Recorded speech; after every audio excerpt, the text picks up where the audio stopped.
It was a cold, rainy night when Ayan, a curious 15-year-old boy, moved into an old house with his family. The house was big, with creaking wooden floors and dusty furniture that looked untouched for years.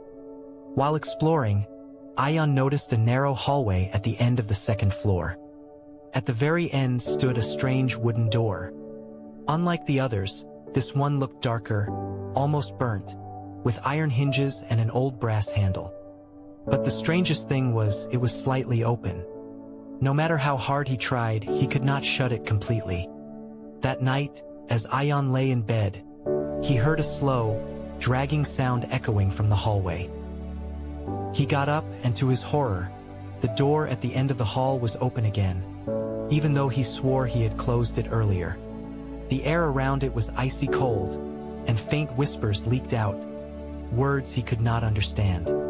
He reached out to push the door shut, but the moment his hand touched the handle, he saw a pale shadow moving inside the darkness of the room beyond. Startled, he stepped back, only to see the door closing on its own, yet not fully. It remained slightly open, just enough for the darkness inside to breathe out a chilling presence. The next day, Ayan asked his parents about the door, but they laughed it off, saying it was probably just the old house settling. But he couldn't shake the feeling that something was wrong. That evening, while eating dinner, the door creaked open again on its own. This time, Ayan's younger sister, Hina, pointed toward the hallway and whispered, "Bye, someone is standing there." Everyone turned, but the space was empty. Still, the door remained ajar, never closing, never opening all the way. Determined to find out, Ayan entered the room beyond the door with a flashlight. Inside, he found dusty old furniture, broken mirrors, and strange scribbles carved into the walls, symbols and words that looked ancient.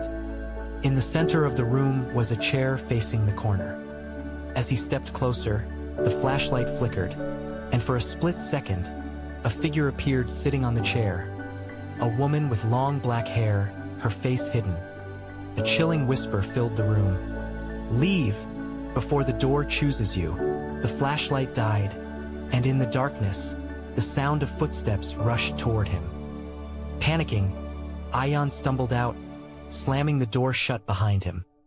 But again, it didn't close completely. That night, things got worse. Doors inside the house started slamming on their own. Mirrors cracked. The whispers grew louder. Ayan's sister began talking in her sleep, repeating the same line over and over. "The door never closes. It never closes." His parents thought it was stress, but Ayan knew the truth. The door was alive. On the fourth night, the family decided to leave the house. They packed in a hurry, but as they carried their bags downstairs, they found every exit blocked. Windows wouldn't open, the front door was locked tight, and the only thing left open was that cursed door at the end of the hallway.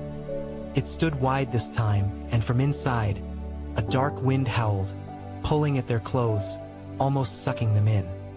Ayan grabbed his sister's hand, trying to pull her back, but she was slipping toward the darkness. With all his strength, he pulled her away, and in that moment he looked inside the room.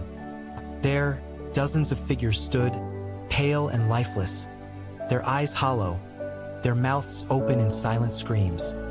They weren't just shadows, they were people trapped, frozen in time. The woman with the long black hair stepped forward, her voice echoing like thunder. "One must stay, for the door to remain." The family screamed as the darkness wrapped around them.